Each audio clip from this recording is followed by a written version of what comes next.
todos. En el presente video quiero presentarles una visión concisa sobre las causas de lo que está ocurriendo actualmente en Ucrania. Para que podamos entender de qué se trata el presente conflicto ruso-ucraniano, es necesario que nos remontemos atrás en el tiempo. Aunque no voy a entrar en detalle sobre cada una de las variables históricas que han dado lugar a la situación actual, ya que ello requeriría una serie de videos muy extensa. Simplemente voy a señalar en primer lugar los hitos del pasado que permiten comprender los sucesos presentes. Para entender la obsesión del gobierno ruso actual por Ucrania, es necesario saber que el territorio que actualmente es Ucrania ha sido considerado por los rusos como la cuna de su propia civilización eslava ortodoxa. En Kiev, la actual capital de Ucrania, se fundó en el siglo IX el primer estado hacia el cual los rusos pueden trazar sus raíces. Este estado fue fundado por Oleg de Novgorod, un príncipe de origen varego, que era el nombre con el que los griegos conocían a los vikingos. Ese estado fundado por Oleg es conocido por los historiadores como el Rus de Kiev. De hecho, esa palabra Rus proviene del nombre de Rusia. Rus en la antigua lengua nórdica quiere decir tierra o país, así que decir el Rus de Kiev sería algo así como decir el país de Kiev o el territorio de Kiev. Ese estado alcanzó a comprender territorios de lo que actualmente son Ucrania, Bielorrusia y el occidente de Rusia. Tenemos así ya un antecedente político de lo que actualmente es Rusia, pero falta hablar de un ingrediente cultural muy importante para la historia de Rusia y que también se introdujo durante este periodo del Rus de Kiev. Se trata de la religión cristiana ortodoxa. Este hecho se produjo en varias etapas, que culminaron con el bautismo del gran príncipe de Kiev, Vladimiro el Grande, en el año 988. Así el Rus de Kiev entró en la órbita del cristianismo oriental y del imperio bizantino, y con el tiempo los eslavos llegarían a ser una especie de sucesores de los bizantinos, ya cuando se conformó Rusia como estado.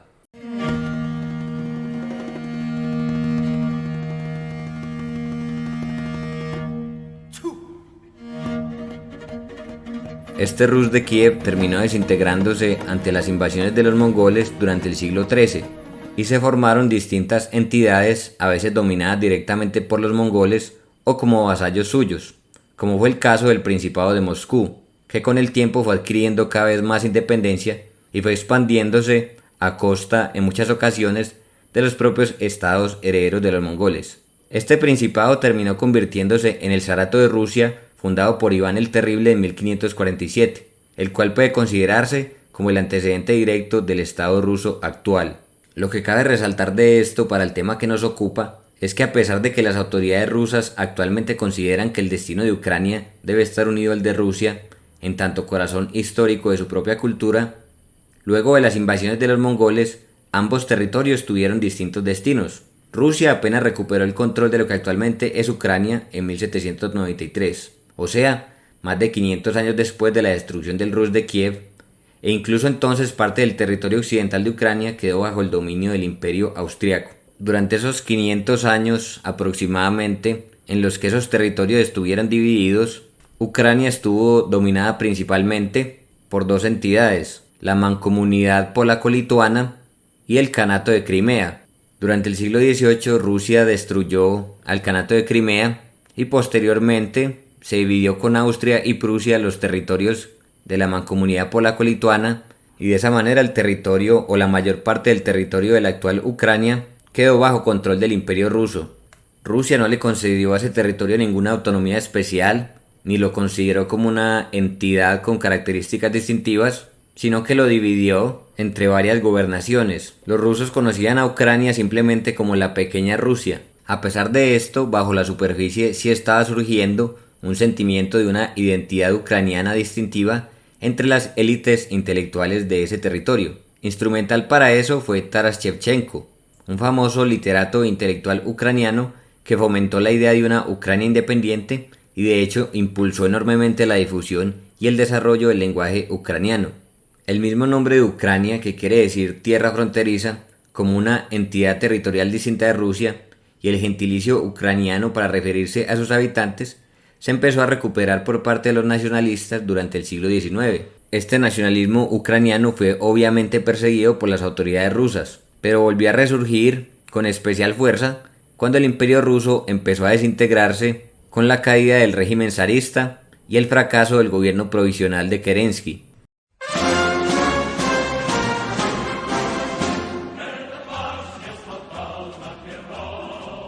Esta crisis política y económica provocada por la debacle sufrida por Rusia durante la Primera Guerra Mundial la ha dejado en una situación de caos absoluto, que terminó en una guerra civil entre los bolcheviques liderados por Vladimir Lenin y por los diferentes ejércitos contrarrevolucionarios agrupados bajo el mote de Movimiento Blanco.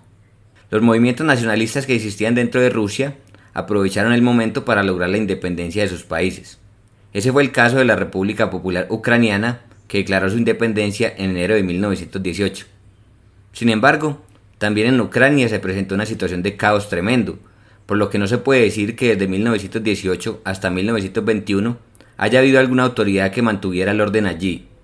Incluso hubo una revolución anarquista con cierto éxito en el este de Ucrania, liderada por Néstor Makhno. Este periodo de independencia ucraniana fue breve, ya que en 1921 el Ejército Rojo, es decir, el ejército de los bolcheviques comunistas, tomó el control de la zona y para el año siguiente Ucrania quedó incorporada como uno de los estados de la Unión de Repúblicas Socialistas Soviéticas. En este punto es muy necesario que comprendamos cómo estaba organizado el Estado soviético, ya que esa organización y su desintegración posterior es lo que explica la situación actual de Ucrania y Rusia. Para esto es pertinente hacer referencia al trabajo del historiador norteamericano Stephen Kotkin, experto en estos temas. En su libro Armageddon Averted, en el que diserta sobre la desintegración de la Unión Soviética, Kotkin afirma que la estructura de este Estado no era unitaria, sino que constaba de dos estructuras superpuestas. Por un lado, estaba la estructura del Estado, que era federal, y estaba constituida por 15 repúblicas, cada una con sus propias instituciones nacionales. Era tal la independencia formal de esas repúblicas que Bielorrusia y Ucrania tuvieron su propio asiento en la Asamblea General de las Naciones Unidas. Lo que mantenía unida a esa federación de naciones era una estructura superpuesta a esta, que era la estructura del Partido Comunista, su jerarquía y su disciplina interna. Así pues, la Unión Soviética tenía una estructura dual. Por un lado estaba la Federación de Repúblicas y por encima de ella estaba la estructura del partido, que mantenía la unión al tener el monopolio del poder. Como el mismo Vladimir Putin ha reconocido en una crítica que realizó a Lenin, esta era una estructura muy frágil, porque el destino del Imperio Soviético era inseparable del Partido Comunista. Si el partido desaparecía, también desaparecería la estructura que mantenía la unión entre las repúblicas. Что предложил Владимир Ильич Ленин? Он предложил фактически даже не федерацию, а конфедерацию. По его решению этносы были привязаны к конкретным территориям и получили право выхода из состава Советского Союза.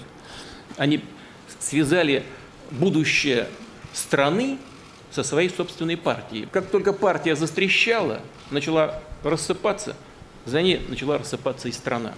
Esto fue precisamente lo que ocurrió a finales de los años 80, cuando el reformador Mikhail Gorbachev intentó transformar el sistema soviético que se había quedado estancado económica y políticamente. Para llevar adelante sus reformas de apertura política y transformación del sistema productivo, las famosas perestroika y glasnost, Gorbachev tuvo que pasar por encima de la estructura del Partido Comunista y empoderar al Estado federal. Al hacerlo, está aumentando el poder de las instituciones de las distintas repúblicas y debilitando el control que Moscú ejercía sobre ellas. A pesar de esto, la desintegración de la Unión Soviética no era inevitable.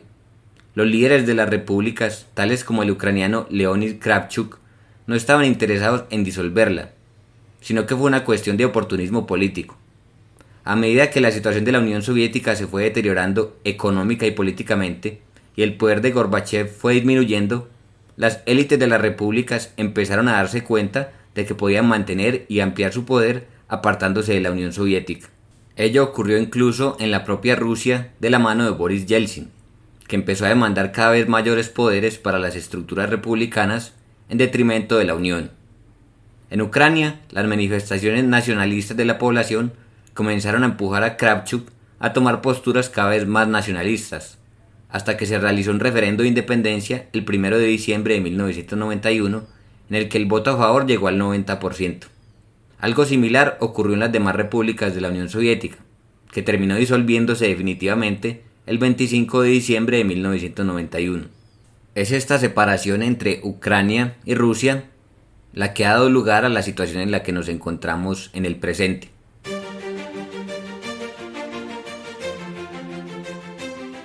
La pregunta que nos corresponde hacernos ahora es la de por qué luego de la desintegración de la Unión Soviética se está presentando un nuevo conflicto entre Rusia y Occidente. Durante los años 90, tanto Rusia como Ucrania entraron en una profunda crisis económica que significó el deterioro de las condiciones de vida de la población. Al mismo tiempo, esa debilidad de Rusia permitió la expansión de la OTAN hacia el este de Europa, la cual se realizó en varias etapas, como podemos observar en el mapa. Esto fue algo que desde el principio ofendió gravemente al gobierno ruso, que constantemente ha recordado la garantía verbal que se le ofreció a Gorbachev en 1989 respecto a que la OTAN no se iba a expandir hacia el este de Europa. En un primer momento, Ucrania estuvo por fuera de la expansión de la OTAN y de la Unión Europea, pero esto empezó a cambiar con la llegada del nuevo milenio. La situación económica y la corrupción endémica en el país generó en amplios sectores de la población un deseo de cambio, que fue aprovechado por Estados Unidos y sus aliados occidentales, los cuales fomentaron las llamadas revoluciones de colores en países de la ex Unión Soviética, como Georgia y Ucrania. Como señala el politólogo y experto en relaciones exteriores norteamericano John Mearsheimer, los Estados Unidos y la Unión Europea vieron la situación en el este de Europa como una oportunidad. Podrían expandir la democracia allí al mismo tiempo que conseguían gobiernos favorables a sus propios intereses. Ello ocurrió en Ucrania en el año 2004, con la llegada al poder del prooccidental Víktor Yushchenko. Es en este punto que comienza a propiciarse el presente conflicto entre Ucrania y Rusia. El gobierno ruso de Vladimir Putin, que sucedió a Yeltsin en 1999, pretende restablecer el poder de Rusia en su esfera de influencia, es decir, el llamado extranjero cercano, los países que formaron parte de la Unión Soviética en el pasado. La recuperación de la economía rusa durante la primera década del siglo XXI le ha permitido a Putin buscar el restablecimiento de esa esfera de influencia. En ese sentido, es completamente hostil a la expansión de las instituciones occidentales en el este de Europa, lo cual considera como una amenaza para Rusia. No es casualidad, por tanto, que Yushchenko haya sido envenenado poco antes de ser electo presidente en diciembre de 2004. Pero Yushchenko logró sobrevivir y en su gobierno acercó mucho más a Ucrania y a Occidente, manifestando las intenciones de unirse a la OTAN, lo cual fue bienvenido por los líderes de esta organización, como se puso de manifiesto en la cumbre de Bucarest en abril de 2008, en la que se abrió la posibilidad de la entrada de Ucrania y Georgia en la organización. Esto marca un punto de inflexión en las relaciones entre Rusia y Occidente, ya que el gobierno de Georgia, envalentonado por las promesas de las potencias occidentales, intentó retomar militarmente las repúblicas rebeldes de Abjasia y Osetia, apoyadas por Rusia. Rusia reaccionó invadiendo a Georgia, la cual no recibió ningún apoyo militar de Occidente, lo que le demostró al gobierno de Putin que las intervenciones militares podían ser una opción efectiva para prevenir la expansión de la OTAN en su patio trasero. Sin este hecho no se podría comprender la conducta de Rusia en Ucrania desde 2014 hasta la actualidad.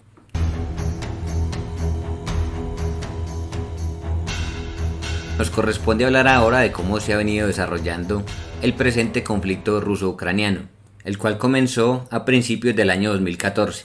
El acercamiento de Ucrania con Occidente se retrasó debido a la salida del poder de Yushchenko en el año 2010 y con la llegada al poder de Viktor Yanukovych, más favorable a un entendimiento de Ucrania con Rusia. Esto pone de manifiesto una división muy profunda que existe dentro de la misma Ucrania, sin la cual no es posible comprender la crisis actual. Como se puede ver en el mapa, Ucrania está bastante dividida etnolingüísticamente. La parte oriental y Crimea es predominantemente rusoparlante y políticamente más favorable a un acercamiento con Rusia, mientras que la parte occidental, en la que predomina la lengua ucraniana, es más favorable al entendimiento con Occidente. En 2010, el fracaso del gobierno de Yushchenko para cumplir con sus promesas de reforma y superación de los problemas económicos empoderó a las fuerzas más favorables a un acercamiento con Rusia y a mantener la distancia con la UE y la OTAN. Sin embargo, en buena parte de la sociedad ucraniana se mantuvo el deseo profundo de integrarse a Europa, por lo que se está viviendo una situación de grave polarización política en el país. Ese clima de tensión estalló finalmente cuando Viktor Yanukovych rechazó firmar un acuerdo de asociación con la Unión Europea, lo que provocó una serie de manifestaciones que comenzaron en noviembre de 2013 en la capital Kiev. Estas son conocidas como el Euromaidán. El nombre Maidán proviene de la palabra plaza en ucraniano, ya que las protestas empezaron en la Plaza de la Independencia en Kiev. En febrero de 2014, estas manifestaciones se tornaron violentas y el presidente Viktor Yanukovych tuvo que huir a Rusia el 22 de ese mes. Ese hecho, junto con la decisión casi inmediata del Parlamento ucraniano, la Rada Suprema, de abolir las leyes que protegían los derechos lingüísticos de la minoría rusa, provocó la intervención de Rusia en Ucrania. Ahora bien, ¿cuál fue el objetivo de tal intervención? Como ha señalado el politólogo John Mearsheimer, el objetivo de Putin no es propiamente dominar Ucrania, sino impedir que ésta pueda ser usada por Occidente contra Rusia. Algo similar opina el experto Bruno Masáez, comentarista de Foreign Policy y autor de la obra Dawn of Eurasia, en la que expone la idea de que Putin, más que dominar a Ucrania, pretende generar caos en el país con el fin de adquirir poder de negociación frente a Occidente. El gobierno ruso desea tener en sus fronteras a una Ucrania por fuera de la OTAN y de la Unión Europea, con el fin de evitar que Rusia sea rodeada por sus rivales geopolíticos. Putin aprendió una valiosa lección del conflicto con Georgia en el año 2008, la de que Occidente no está dispuesto a hacer sacrificios por naciones distantes y marginales, por mucho que sus líderes hagan promesas que no cumplirán. En el 2014, Rusia se movió en Ucrania con el fin de defender sus intereses estratégicos centrales en ese país. En primer lugar, desde la base naval de Sebastopol, tomó Crimea en marzo de 2014, la cual quedó incorporada en la Federación Rusa luego de un referendo. Crimea es vital para Rusia, ya que la base naval de Sebastopol es la principal base naval que tiene el país en el Mar Negro. Si esta cayera en manos de la OTAN, ello debilitaría gravemente la posición militar de Rusia allí.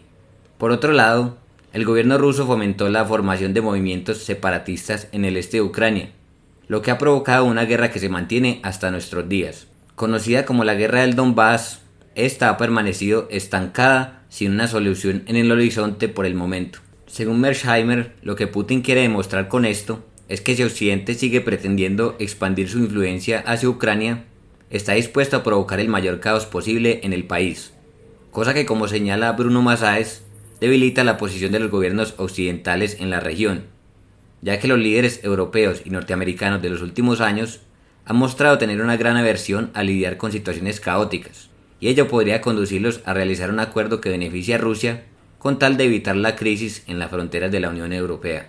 Ahora bien, la pregunta que cabe plantearse en este punto es la de por qué Rusia está tan empeñada en mantener su soberanía y su papel como potencia y está dispuesta a recibir sanciones económicas cada vez más hirientes en lugar de simplemente aceptar un lugar como potencia de segundo nivel en el orden internacional dominado por los Estados Unidos, la Unión Europea y tal vez próximamente China.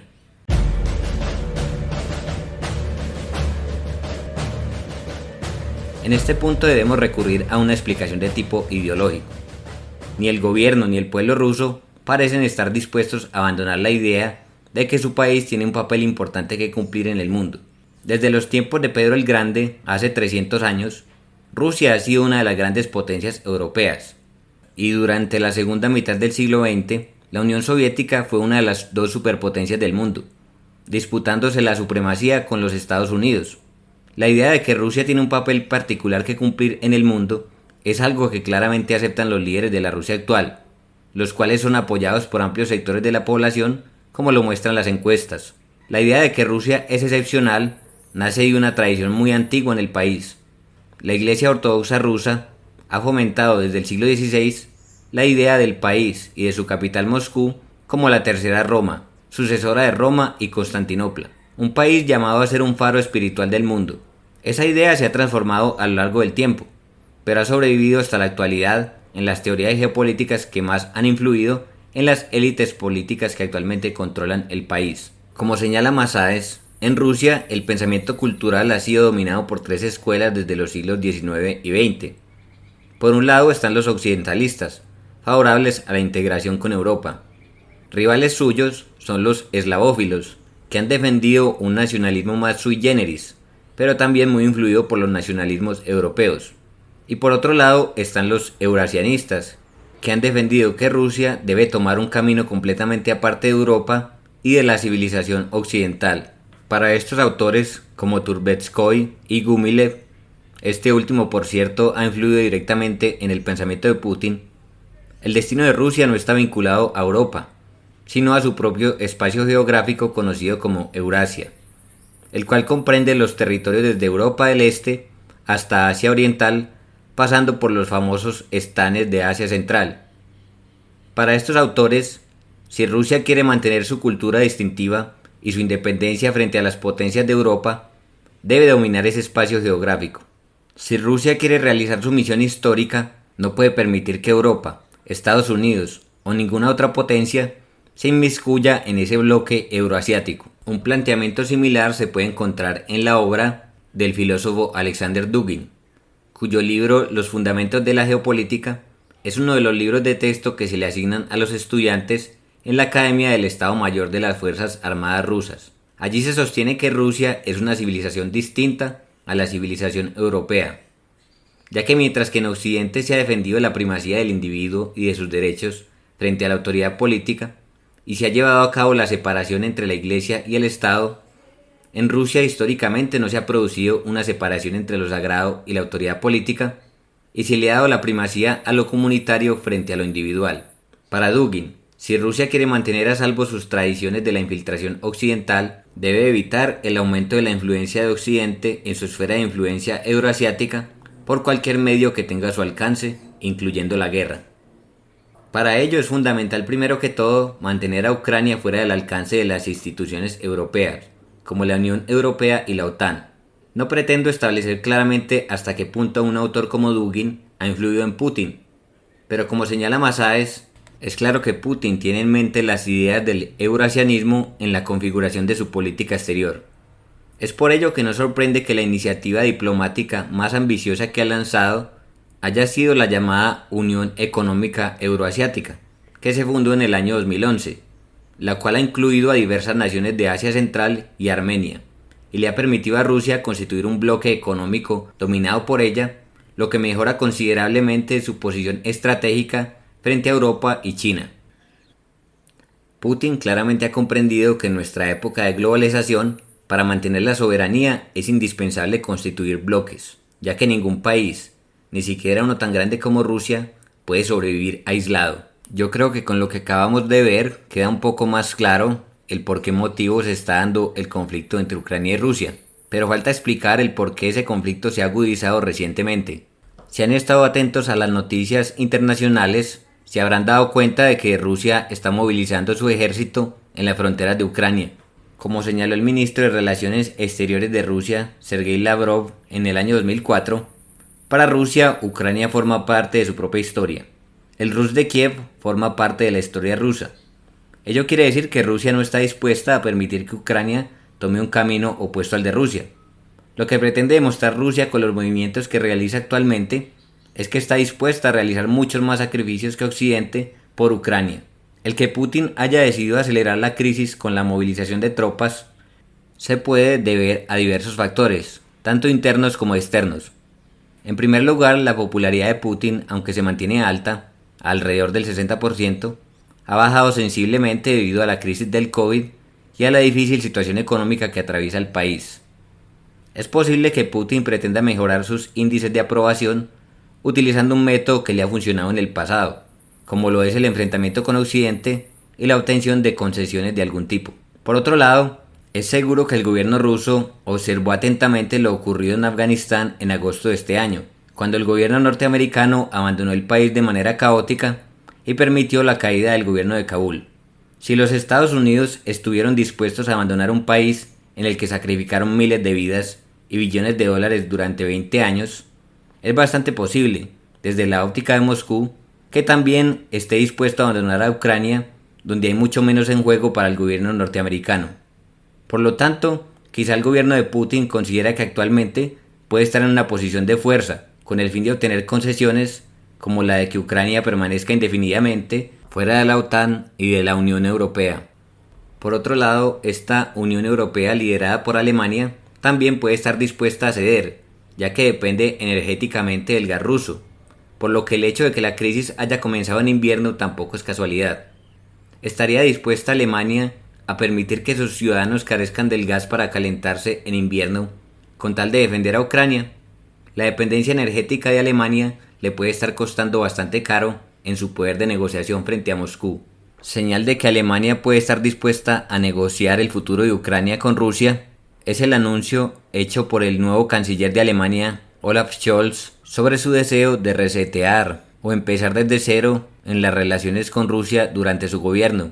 En ese sentido también se ha anunciado una reunión personal entre Putin y Scholz. Esto es fuente de preocupación para los países del este de Europa, que temen que ello pueda significar que la Unión Europea esté dispuesta a hacerle concesiones a Putin.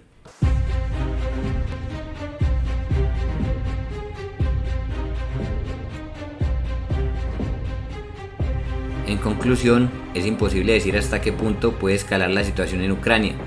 En última instancia, estamos en manos de la decisión de unos pocos individuos que pueden estar o no dispuestos a desencadenar un conflicto a gran escala. Lo que sí debe haber quedado claro es que la principal causa de la crisis de Ucrania es el choque entre rivales geopolíticos.